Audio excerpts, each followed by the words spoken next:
tomando sus lugares y guardar silencio para seguir con nuestro programa, por favor.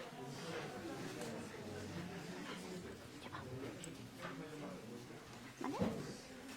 No, 10. 10 y 10, ay, de veras. Ajá, te voy a dejar tiempo.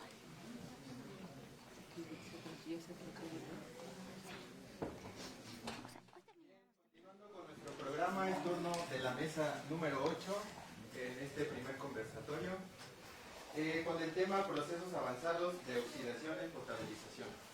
Recibamos con un fuerte aplauso a la doctora Noemí Acevedo Quirós del Instituto Mexicano de Tecnología del Agua. ¿Y quién presenta? A la doctora Sandra Yasmín Arzate Salgado de la UAM Unidad Lerma. Gracias, pues buenos días. Lo primero que quería agradecer al comité organizador por permitirme este espacio. Y bueno, quien no entiende el chiste es porque presido este comité. Bueno, entonces, yo realmente ahora únicamente voy a sensibilizar un poco el tema porque quien trae los resultados y quien realmente ha estado trabajando acerca de los POAS en potabilización, pues es todo el IMTA representada. Entonces, pues bueno, los niños con los que hemos estado trabajando, estos recursos hídricos, es un repaso y después les voy a hacer preguntas, ¿vale? Entonces, pues bueno, los que trabajamos en agua, ¿por qué estamos aquí? Pues resulta que a partir del 1977, lo cual es realmente hace muy poco, pues comenzó esta legislación en cual el objetivo era determinar que por el simple hecho de nacer y nacer dentro de esta especie nosotros teníamos derecho al agua, lo cual actualmente nos parece así como, no sé, como súper lógico, ¿no? Pero resulta que es un derecho llave que en el pasado no se había identificado como tal. Y esto es de suma importancia. Y este comentario no viene para complicarle la vida a Carmen, que estuvo ayer con nosotros, que decía que ya no le puedes cortar el agua a la gente, tienes que hacer reducciones del 70% a la tarifa, ¿no? Pero, o sea, es que sí es importante decirlo que el agua, aunque en algunos sitios sea un privilegio, realmente es un derecho, por lo cual pues nosotros tenemos que trabajar como tecnólogos para que este derecho sea posible, ¿no? Y entonces si nosotros observamos pues del 77 al 99, pues comienza a ver como toda esta parte de agrupación de personas que dicen, no, es que tenemos que hacer esto posible. Y entonces, en noviembre de 2002, finalmente se establece como un derecho al agua, ¿no? Y como lo decía, el derecho al agua es una condición previa para que existan el resto de derechos. Sin agua no hay vida, o sea, y lo platicábamos, ¿no? O sea, si yo no tengo acceso a agua, pues bueno, tampoco tengo saneamiento, y entonces comienzan las enfermedades hídricas. Si yo no tengo agua, pues entonces comienzo con temas de deshidratación. Si yo no tengo agua, pues no tengo higiene, o sea, y además, y nos podemos ir a temas muy, muy sociales, ¿no? Porque el agua representa problemas de clase, representa problemas de género y todos por el hecho de haber nacido humanos tenemos acceso. Entonces, pues bueno, en 2010 se reconoce explícitamente el derecho humano al abastecimiento de agua y saneamiento, lo cual pues nos da un pasito más adelante, ¿no? No solamente necesito agua para uso y consumo humano, sino que también tengo derecho a un ambiente limpio. Por lo cual, pues bueno, tengo que echar un ojo a ver a mis autoridades para ver si realmente están saneando esta agua que yo estoy utilizando y que al final pues dejo sucia. Y bueno, hace rato creo que fue Erika que nos platicaba acerca del ODS número 6, que es agua limpia y saneamiento. Y entonces, dentro de las metas dice que los ODS exigen un acceso universal y equitativo al agua potable, salubre y asequible, ¿no? Y entonces, bueno, potable pues ya sabemos, salubre pues no nos va a hacer daño y asequible es que yo la pueda pagar. Y empezamos con problemas de clase, ¿no? Y ya luego esa meta se va a realizar se va a dar el seguimiento mediante un indicador de servicios de suministro de agua potable gestionados de manera segura. Y entonces ya nos metemos en problemas, ¿no? Porque decimos que el agua potable va a proceder de una fuente mejorada. Es decir, yo voy a ir al río, pero no puedo ir al río Lerma porque está contaminada. Entonces, esa fuente pues le tengo que dar un tratamiento de forma que pues cumpla con características para uso y consumo humano. Tiene que estar ubicada en el lugar de uso. O sea, si me queda 50 kilómetros de distancia, no me funciona. Porque entonces el tiempo que gasto en ir y volver, pues ya no lo estoy utilizando para otra cosa. Tiene que estar disponible cuando yo lo necesite, es decir, 24/7. Y es aquí donde empiezan el tema de procesos avanzados de oxidación. Que no contenga contaminación fecal ni de sustancias químicas prioritarias, ¿no? El tema de la desinfección, pues bueno, ya lo habíamos más o menos resuelto con oxidaciones de tipo química. En algunos sitios utilizamos oxidaciones con ultravioleta y de ahí surge el SODIS y demás, ¿no? Pero después hablamos de sustancias químicas prioritarias y desde ayer y hoy estamos hablando de microcontaminantes y contaminantes de interés emergente. Y eso es bastante complicado porque las legislaciones no lo están incluyendo. Ahora platico por qué. Y entonces, pues bueno, agua para consumo humano, pues parece que sí estamos haciendo la chamba, ¿no? O sea, más de la mitad de la población a nivel mundial pues tiene acceso a fuentes seguras de agua, pero resulta que nosotros tecnólogos pues trabajamos para todos, ¿no? Y entonces trabajamos para aquellos que ya tienen fuentes seguras, hacer un mejoramiento de la calidad y quitar la parte de las sustancias prioritarias, pero también estamos hablando con el agua superficial que no está tratada, ver de qué manera lo vamos a hacer. Entonces, pues bueno, el SACMEX me ha hecho este dibujo que me encanta, que es el ciclo urbano del agua, y entonces por ahí está la potabilización, ¿no? Y a partir de la potabilización, pues puedo hacer todo el uso e idealmente la voy a regresar al ambiente. Ahora, en potabilización, pues tengo varias fuentes. Puede ser agua superficial, puede ser agua de pozo, puede ser agua de mar. Y entonces, dependiendo dónde viva, va a ser de dónde obtenga agua.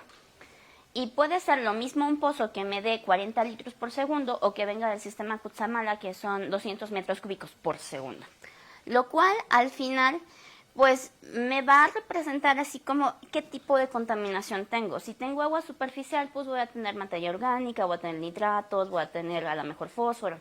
Si tengo agua de pozo, muy probablemente tenga metales. Ahora, ¿qué sucede? Que el tema de la contaminación cada vez es más complicado. Porque si nosotros observamos las etiquetas de lo que nosotros consumimos, pues tiene un montón de un montón de moléculas que en el pasado no estábamos utilizando y ahora sí. ¿Cuál es la consecuencia? Por ejemplo, si yo observo los mapas, estos me los regaló con agua, son de 2022, veo que tengo sustancias biodegradables y voy de azul a rojo, ¿no? Entonces, estos son ríos, los puntos azules, pues es así como la calidad de agua aceptable, y conforme me voy acercando al rojo, pues ya hay más contaminación. En términos de DBO, hombre, realmente pues no se ve muy grave, ¿no? Ahora vámonos sobre DQO, la parte que no es biodegradable, pues es que estamos para llorar. Entonces, este es el motivo por el cual pues cambia la NOM 001, ¿no? O sea, tenemos que poner atención a esta materia orgánica recalcitrante. Desafíos actuales de la potabilización, pues acceso limitado. Necesitamos universalizar el acceso.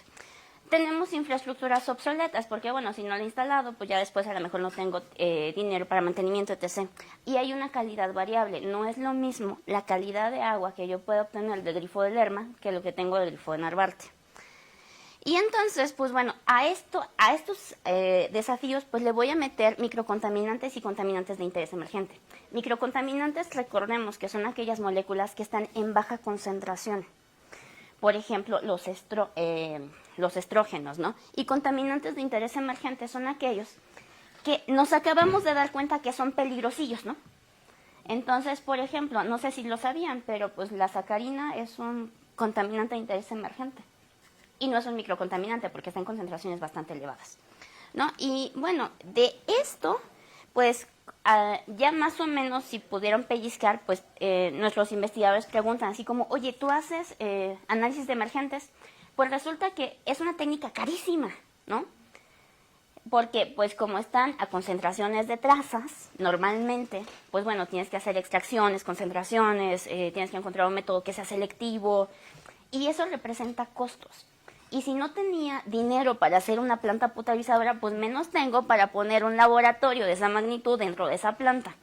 Entonces, si nosotros nos observamos la legislación a nivel mundial, pues resulta que nada más hay dos legislaciones, bueno, hay una legislación para potable, que es las Guidelines for Drinking Water in Australia, que es la única que dice que tenemos que regular emergentes, ¿no? Y el resto del mundo no lo regula. ¿Por qué? Porque es caro. Porque yo no puedo exigirle a alguien que lo cumpla si yo no lo puedo medir. Y por el otro lado, pues, o sea, estas son nuestras realidades, ¿no? O sea, va a haber algún sitio donde tenga temas por tandeo, pero pues también en mi casa de verano también hay microcontaminantes. Entonces, esto pues es un problema universal que en algunos sitios es más grave y en algunos sitios pues se complementa con otros problemas, ¿no? Para eso pues tenemos los AOPs, que en 2018 me decían que aquellos que están marcados en azul son aquellos, no es cierto, en magenta, son aquellos que se han utilizado a gran escala. Si se dan cuenta, pues realmente no son tantos. Y resulta que el uso de cualquier proceso es un traje a medida. Entonces, si nosotros nos vamos sobre experiencias exitosas, esta es una potabilización indirecta. El Groundwater Replenishment System en el distrito en el Orange County en San Diego, ellos lo que hacen es que están potabilizando el agua residual tratada y la están inyectando a pozos. Y entonces, bueno, ellos los hacen mayormente como para evitar la intrusión salina. Pero bueno, o sea, si después la inyección que hacen al acuífero, pues tienen así como algún otro pozo de captación, pues bueno, ya pueden hacer una potabilización, porque por ahí hay un factor asco, ¿no? Es como... Y este factor asco, pero además que Jenny nos lo decía, es que legalmente el agua residual tratada, aunque cumpla con las normas de potabilización, no puede usarse para uso y consumo humano, al menos no en México. Entonces, pues bueno, se tienen que hacer este tipo de estrategias como para darle la vuelta. Ahora, tenemos otros sitios donde no hay más, donde la escasez hídrica ha dicho así como, pues mira, agua residual tratada con niveles de potabilización, y entonces esa nos lo vamos a tomar. ¿Por qué? Porque al final de cuentas el agua es un disolvente universal. Entonces, ¿cuál es mi trabajo? Pues quitarle lo que tenga disuelto. Una vez que le quito lo que tenga disuelto, pues entonces ya es un agua para uso y consumo humano. Y entonces, bueno, no lo vieron, ¿no? Pero hablando acerca de los tipos de tratamiento que se utilizan, pues se utilizan pues aquellos que ya tienen la madurez tecnológica para eso. Por ejemplo, en San Diego utilizan V-peróxido, lo cual pues es un sistema más o menos, digamos, sencillo en comparación con los que nosotros hemos visto a lo largo de la mañana. Y en Windhoek utilizan ozonación, que cuando le cambio el pH, pues puede ser una oxidación avanzada. Entonces, ¿cuál es el mensaje de esto? Pues que tenemos muchísimo trabajo. Entonces, vamos a empezar primero por situarnos dónde estamos, cuál es el principal problema y de qué manera voy a ir avanzando. Y pues nada, voy a dar paso a la plática especializada, pero bueno, si alguien quiere contactarme, pues ahí está, y esas son mis redes sociales profesionales.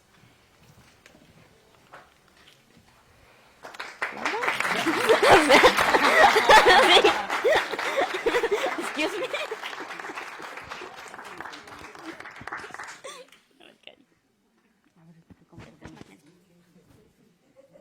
Híjole, ¿por dentro? Espero que no se caiga. Ahí está.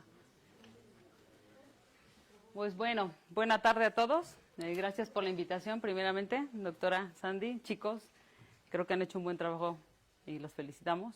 De parte del instituto nos hemos dado cuenta que ha sido una experiencia muy provechosa para todos. Han sido pláticas muy puntuales, tal vez rápidas, pero creo que suficientes, ¿no?, para lo que necesitamos saber.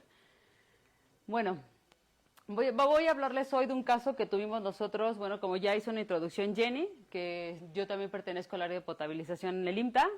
Nosotros trabajamos, pues ya como lo comentó, a nivel federal con todos los problemas que tienen que ver con el agua potable a nivel nacional. Y pues bueno, también como comentaba Sandy, nosotros nos encontramos con muchos problemas con el agua potable. El agua potable cada vez está teniendo más contaminantes de tipo agua residual.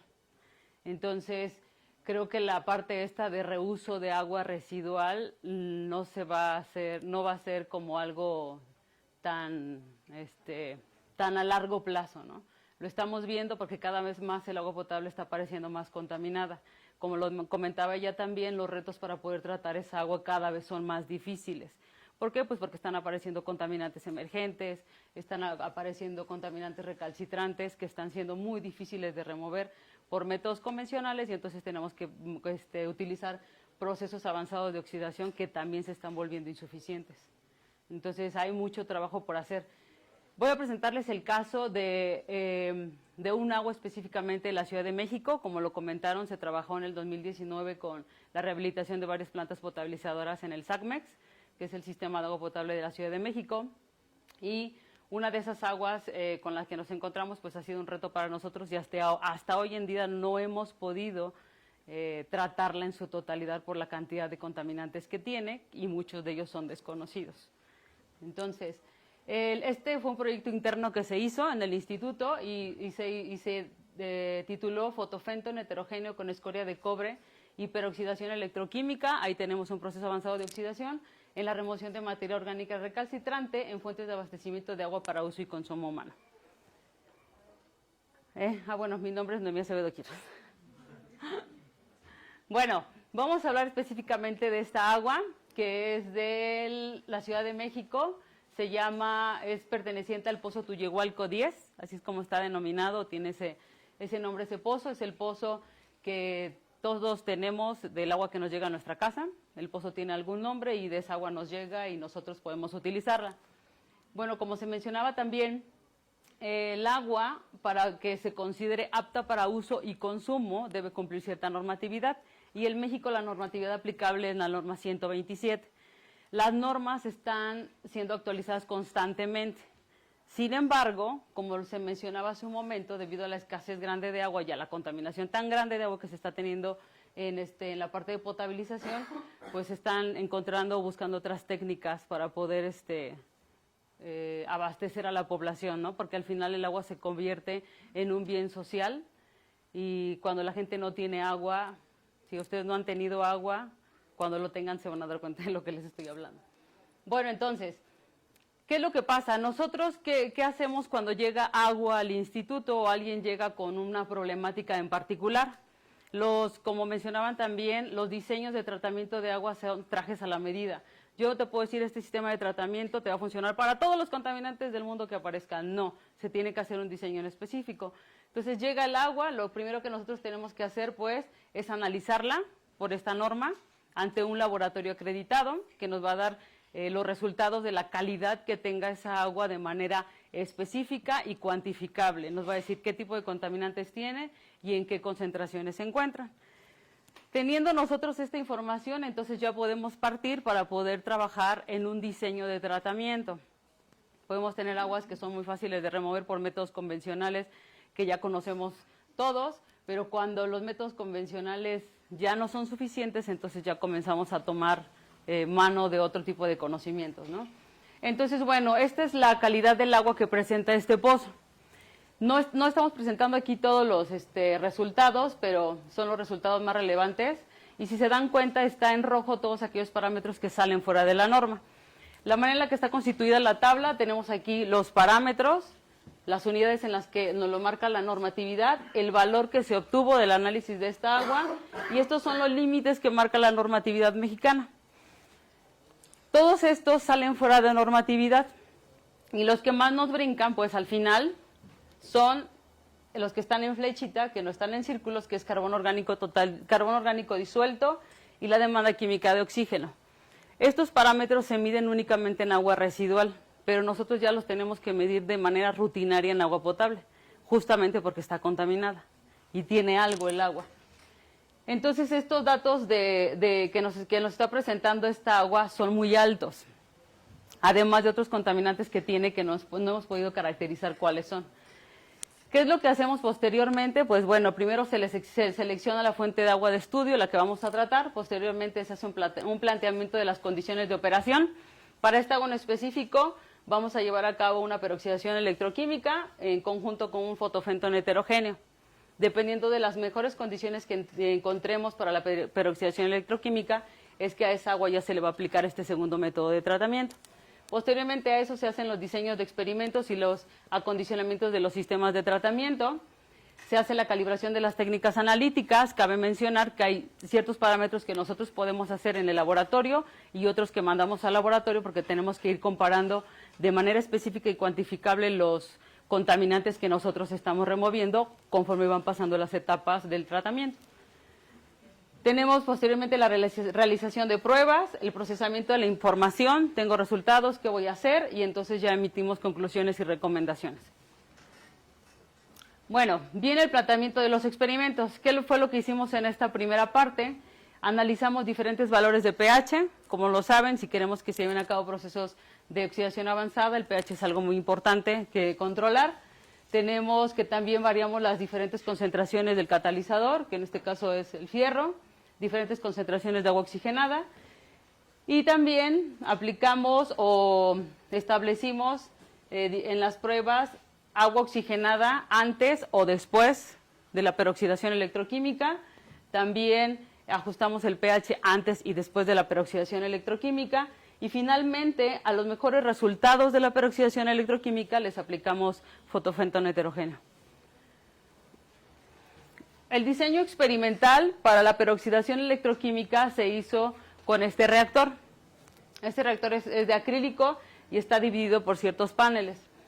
La manera en la que el agua entra y se trata en este reactor es, tenemos la fuente de entrada de agua cruda, que es nuestra agua problema. Tenemos una bomba peristáltica, que es la que va a estar mandando agua del agua cruda hacia el reactor. Tenemos aquí nuestros electrodos, tenemos una fuente de poder que va a estar alimentando de corriente al reactor, y tenemos la parte final, que es donde, dependiendo del diseño de experimentos que ahorita les voy a mostrar, decidimos si poner peróxido de hidrógeno aquí, ajustar pH, y de ahí pasamos a sedimentación para tener ya nuestra muestra que vamos a mandar al fotofentón heterogéneo. Esta es una fotografía de cómo se hizo en el laboratorio. En este tinaco pues se trajeron varios litros de agua en tinacos del Pozo Tullehualco. Se montó la bomba, tenemos aquí la fuente de poder, este es el reactor, aquí están las conexiones de los electrodos, y por este lado está la manguera en donde se recolectaba en este vaso las muestras que iban saliendo de la peroxielectrooxidación. En esta parte, una vez ya que obteníamos la muestra que salía de este proceso, la pasábamos de este lado y dependiendo del proceso de experimentos le agregamos peróxido de hidrógeno, ajustábamos pH, pasaba un proceso de agitación durante 60 minutos y posteriormente se quedaba en sedimentación para que pudiéramos obtener el sobrenadante y sobre ese hacer las pruebas que continuaban. Esta es la manera en la que se hizo el diseño de experimentos. Se llevaron a cabo 2 experimentos, hicimos algunos extra más. Se varió el pH, el hierro, el peróxido. Se aplicó peróxido dependiendo del experimento que hacíamos a la salida de la electrocoagulación o en la entrada del agua cruda.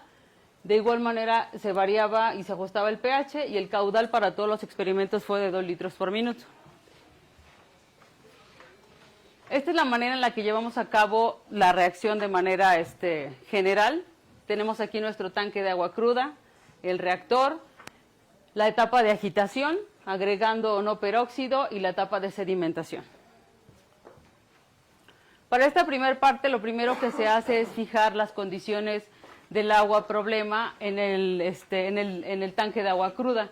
¿Y cómo lo hacemos? Pues tenemos que determinar la concentración de hierro que se va a estar generando y en qué punto ya se hace estable.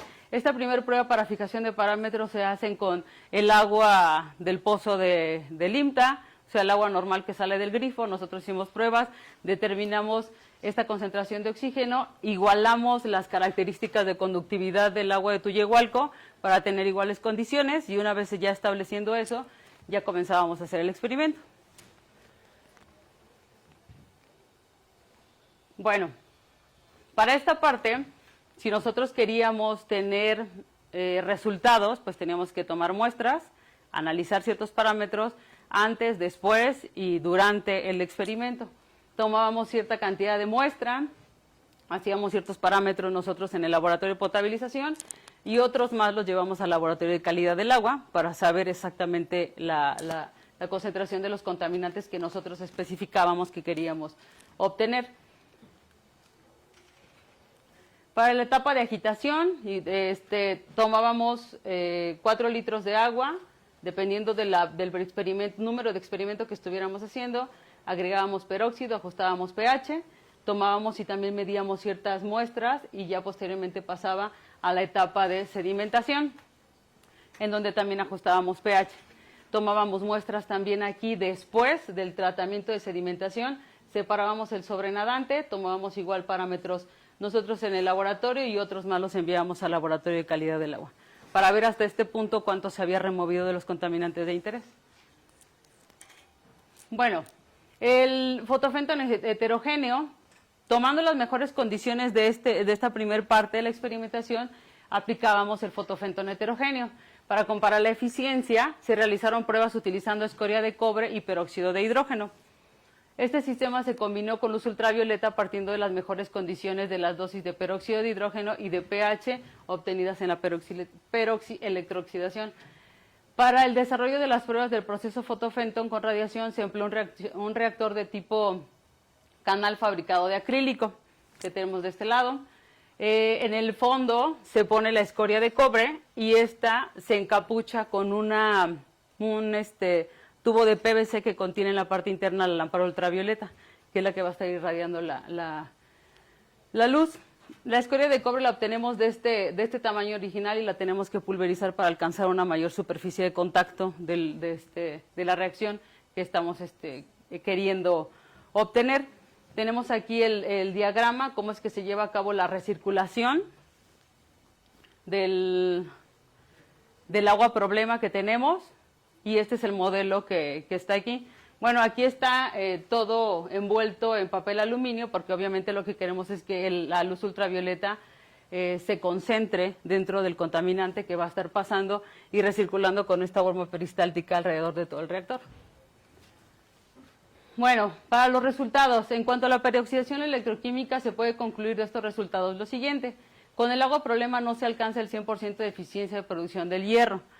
Acuérdense que hicimos una comparación primero con el agua potable del IMTA para poder saber las condiciones. Con esa no hubo ningún problema. Uno de los problemas que nosotros nos encontramos cotidianamente es que no hacemos ciencia básica. La ciencia que nosotros hacemos en el laboratorio es ciencia aplicada. A veces hacemos ciencia básica cuando tenemos tiempo. Generalmente es muy complicado. Y esto es lo que ocurre. Porque cuando yo tengo pruebas o tengo contaminantes que preparo de manera sintética en el laboratorio, pues los preparo con agua de la llave y todo súper. Pero cuando estamos hablando de contaminantes reales, aquí es donde todo se complica. Porque aquí esta es una prueba de que si yo ya utilizo un agua real contaminada, las condiciones cambian muchísimo. Y entonces los procesos y las técnicas y los diseños no comienzan a dar los resultados que esperamos.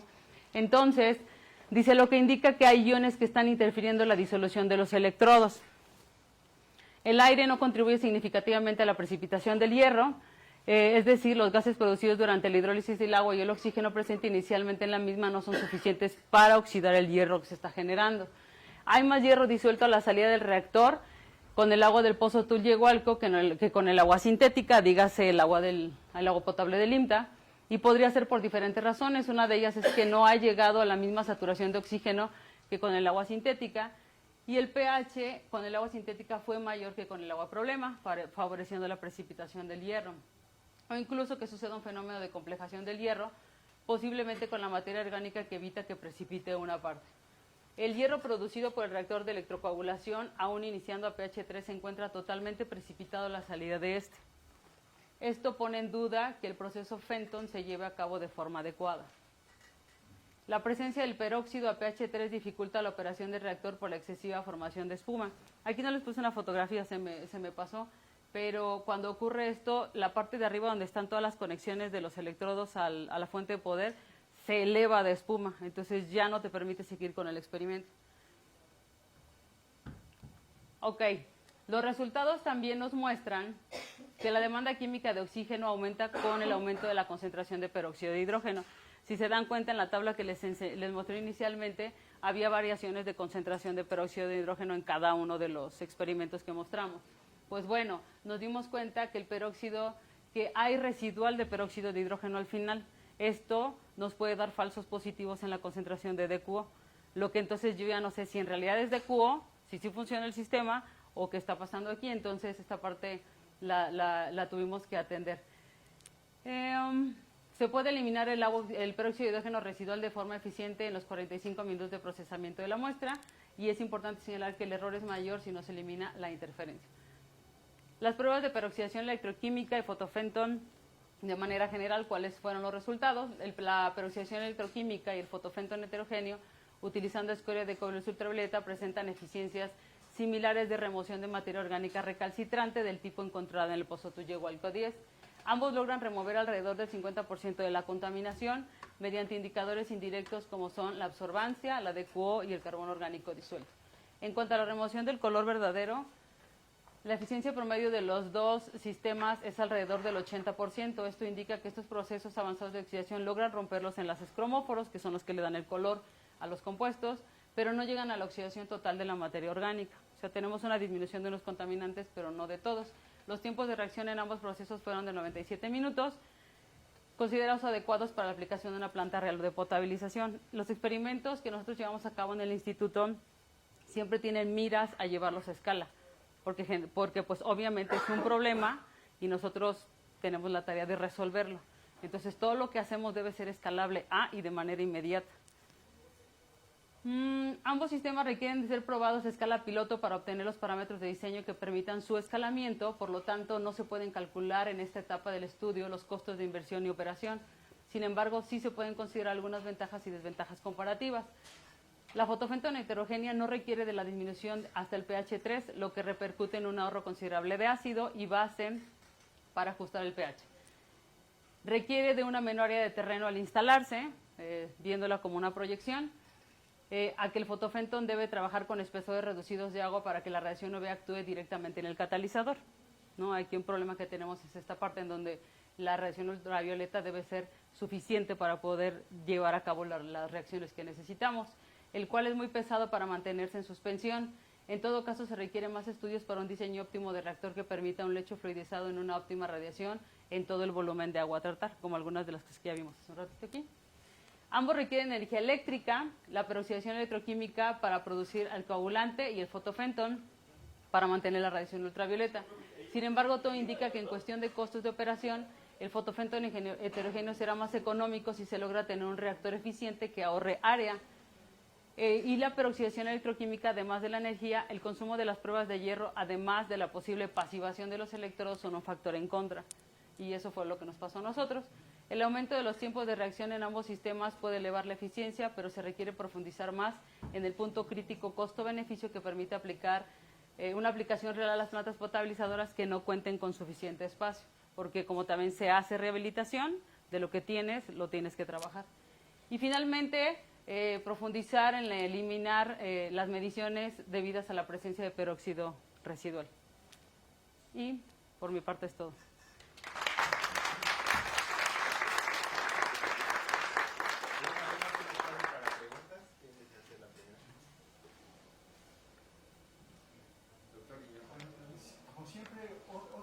Charla verdaderamente interesante.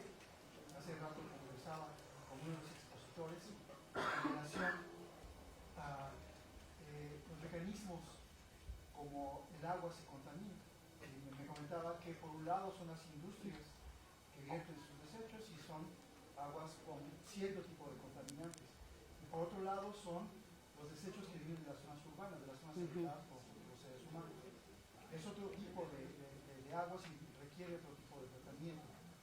Y yo me pregunto, por ejemplo, en este momento, que también hay otra fuente muy importante de contaminación, en donde el agua propiamente deja de ser agua y pasa a ser otro elemento, como por ejemplo en las plantas que generan energía eléctrica, que son las nucleoeléctricas, que enfrían sus reactores con agua normal, pero cuando esa agua toca esos reactores, deja de ser agua y se convierte en otro elemento, se convierte en deuterio. Entonces la pregunta, ¿también ustedes han visto la posibilidad de trabajar ese tipo de aguas para poder ver cómo pudieran ser otra vez reutilizables y que no fueran tan dañinas en cuanto a producir cáncer en los seres humanos? Por ejemplo, ustedes recordarán ahora que hubo el terremoto de allá en Japón, que rompió sus contenedores de ese tipo de agua y que escapó al océano, que eran millones y millones de litros de agua, que ya no era agua, sino que era deuterio. ¿Esa agua tiene algún tipo de tratamiento también para que pueda ser reutilizable por la especie humana? Bueno, en este momento nosotros no trabajamos este tipo de agua. La verdad es que yo no tenía ni conocimiento. No sé si alguno de mis compañeros había escuchado hablar de ese tema. No, con deuterio no precisamente, pero sí hemos hecho pruebas de, siempre nuestro reto es probar técnica y económicamente las tecnologías que existen.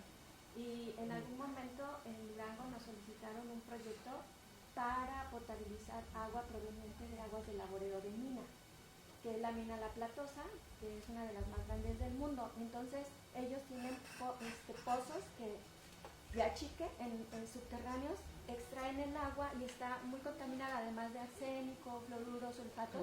Sí traía un poco arriba la radiactividad, los dos parámetros que nos marca la norma 127. Y con procesos de clarificación convencional acoplados a uno de nanofiltración, sí pudimos bajar el parámetro de radiactividad.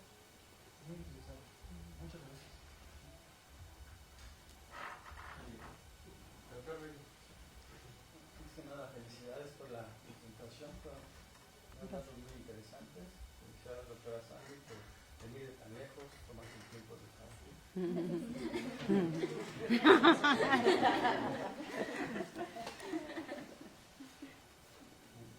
Yo me quedé, ¿cómo tan? La 127, desde su punto de vista, ¿cree que está completa o le hace falta algo? Me refiero porque mencionabas algo importante de la introducción de las aguas negras, ya las aguas superficiales que se pueden potabilizar. Y también mencionaste, y eso es muy cierto, que va a haber contaminantes que no sabemos cuáles son, pero van a estar ahí. Entonces, ¿qué va a pasar con esa normatividad? ¿Me va a seguir garantizando un agua para consumo o ya es una norma que queda lejos de eso?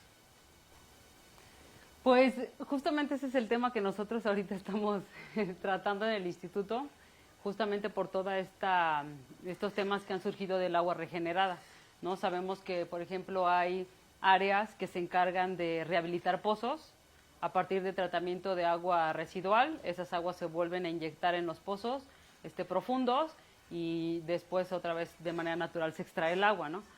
Pero esta parte, al ser humano, como decía hace un ratito ella, y es una realidad, el factor asco, o sea, si alguien llega y te dice, este es un vaso de agua residual tratada, pero ya está potable, ya está purificada, tómatela, la gente no lo va a hacer. O sea, siento que el trabajo que tenemos todavía que hacer es mucho en cuanto a conciencia, pero hay otros lugares, como los ejemplos que ya se pusieron anteriormente, en donde no tienen tiempo, o ocupan esa agua o no tienen agua. Entonces, la necesidad del agua no surge hasta que estamos en esa necesidad.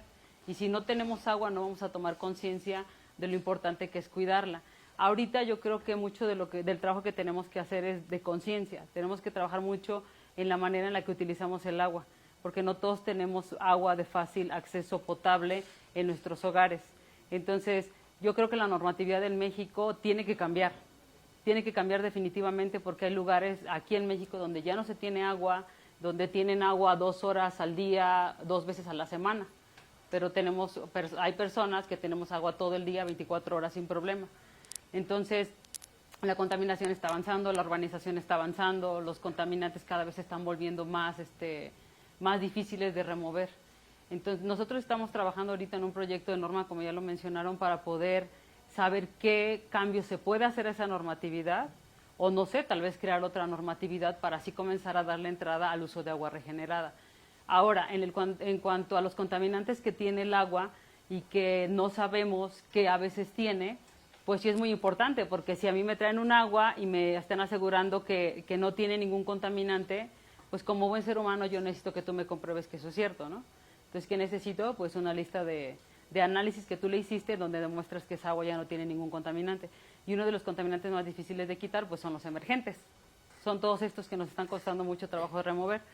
Y esos contaminantes, como lo mencionaba Sandy, como las personas que están metidas como en esta área o en este quehacer, sabemos que México no cuenta con laboratorios suficientemente ni capacitados ni especializados para poder determinar qué contaminantes tiene el agua.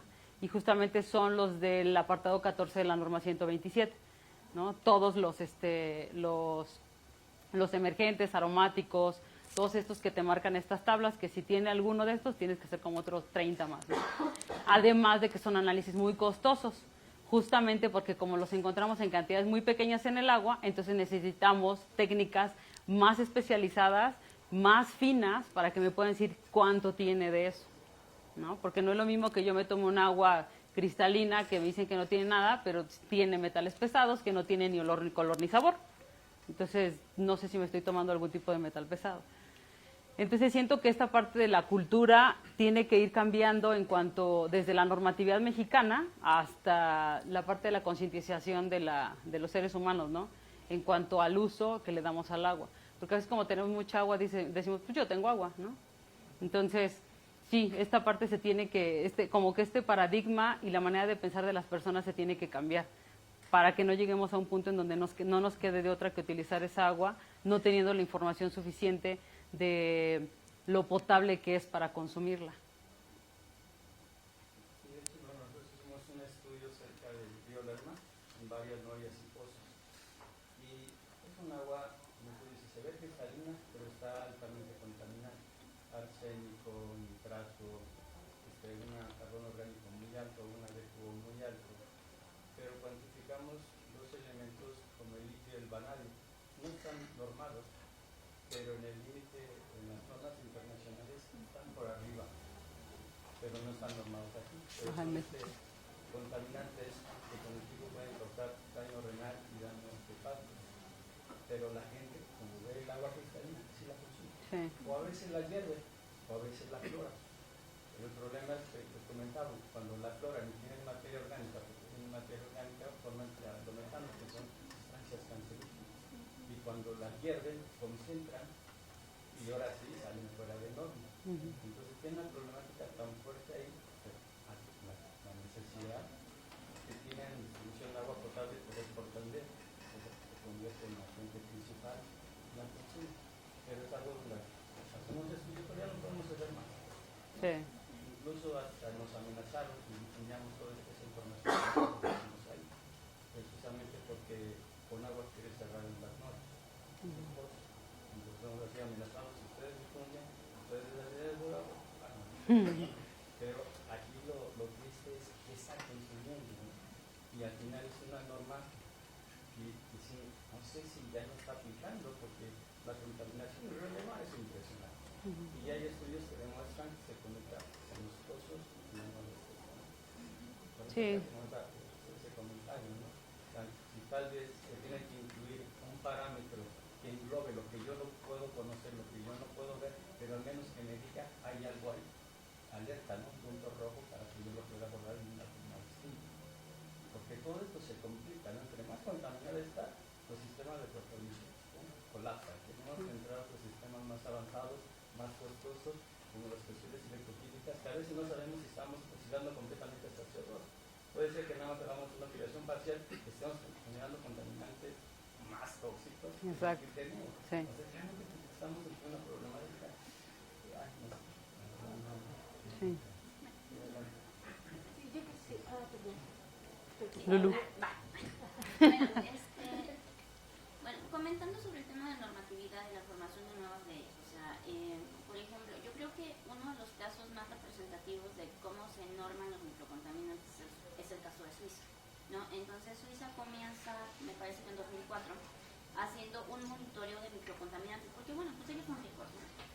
entonces pues sí, o sea, tienen dinero y lo usan. Entonces ellos comienzan a monitorear una serie de sustancias, estoy hablando de cientos de sustancias en todas las plantas de tratamiento. Hacen el cruzamiento de datos sobre datos de consumo, y entonces después de mucho tiempo en donde tienen estos datos de occurrence, de presencia, estos datos de consumo, estos datos de toxicidad y demás, llegan a una lista de 16 contaminantes, donde dicen, bueno, estos 16 contaminantes van a ser los representativos porque son como lo suficientemente abundantes, son lo suficientemente recalcitrantes, son complicados, etc., ¿no? Y entonces después entran a una siguiente etapa, donde comienzan a ver sus plantas de tratamiento y dicen, bueno, a ver, estos tratamientos, ahorita hasta donde están, ¿qué les puedo colocar para que me puedan quitar estos 16? Y entonces comienzan una siguiente etapa donde hacen este diagnóstico de las plantas, y después dicen, bueno, pues me va a costar tanto hacer una rehabilitación en la planta, y de hecho ellos únicamente colocaron los procesos, en algunos pusieron absorción con carbono activa y en otros ozonación.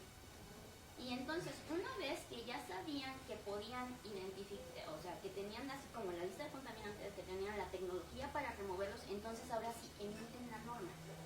Y entonces la norma dice, pues mira, me vas a eliminar el 80% de contaminantes de entrada a salida de planta de esta lista.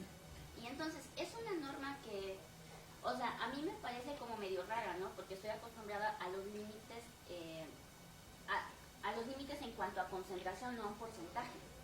Pero, o sea, lo que a mí me llama la atención de esta historia es que Suiza, teniendo todos los recursos posibles, tardó 10 años en normar. Y no estoy hablando de potable, estoy hablando de residual. Entonces, el caso de Australia es muy parecido. Comienza con toda esta parte de monitoreo, de cruzamiento de datos de toxicidad, de cruzamiento de datos con persistencia, con la parte en la que tienen que modificar las plantas, y ya una vez que están listos emiten la ley, porque no nos sirven normas que no podamos cumplir. O sea, ¿para qué quiero multar a todos los municipios si de por sí no tienen dinero para operar con la norma que ya tengo? Entonces, pues sí, o sea, evidentemente estamos ante una situación de mucha preocupación, donde tecnólogos y políticos tenemos muchísimas cosas que hacer. Pero pues bueno, este es un llamado a los que estamos aquí, que pues intentemos bajarle un poquito a la parte de consumo, ¿no? Porque si hay diclofenaco en el agua, pues es porque pues yo me lo tomé. Y entonces va a haber ciertas cosas que no se puedan, o sea, que la solución no sea tan inmediata y tal, ¿no? Pero pues, o sea, sí podemos ir aportando poquito a poquito, porque sí, el problema es muy complejo. Estamos en un país donde tenemos muy pocos recursos y para esto nos queda bien.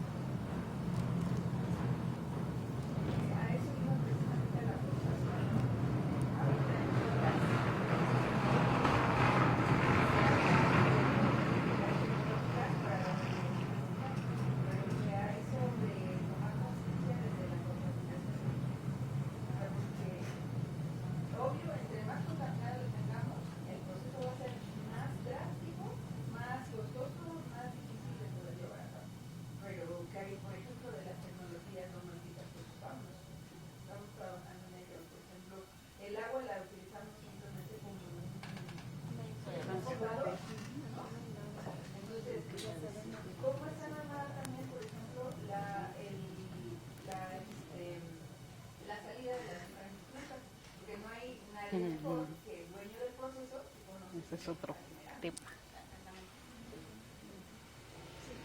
Pero nada más, ya generalizando todo lo que estamos comentando, es que sí es el reuso para agua potable, pues sí se ve más bien un poco lejos, ¿no? Porque primero hay que crear las condiciones para poder hacerlo, porque ahorita vemos la realidad de México es de que, pues sí, las plantas de tratamiento de agua residual a veces no operan bien, entonces sus efluentes no son de la calidad que para por lo menos cumplir las normas que aplican, pues nos falta mantenimiento,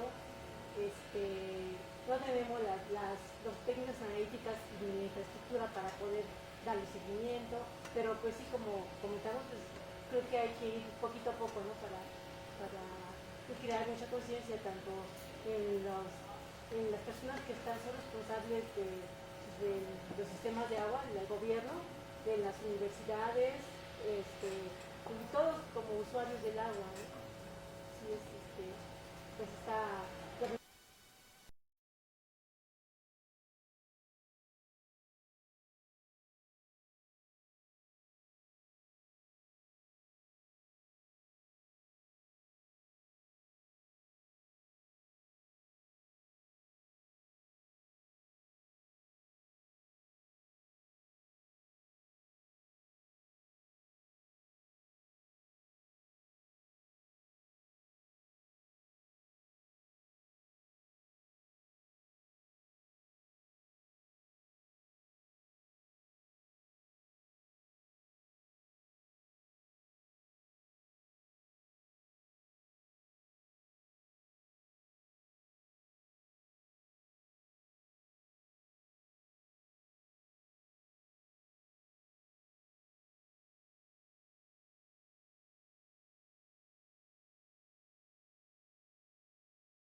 No. Tenemos que tomarle foto. Vamos a los laboratorios, como le dice el chico que antes o después. Vamos al tour del ahorita ya. El chico nos dijo que se va antes o después.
Así de simple. No sé si quieres cumplirlo. Yo intentaré cumplirlo porque además hice la presentación por lo mismo breve. O sea, que son como 12 laminitas. Quiero irme muy pues más, pero sobre biosensores, por ejemplo. Va. Excelente. Me parece súper. Entonces, el micrófono.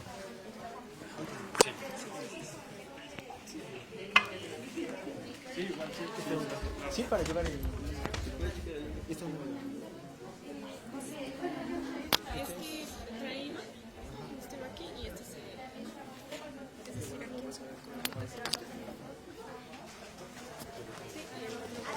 Ah, ok. Aquí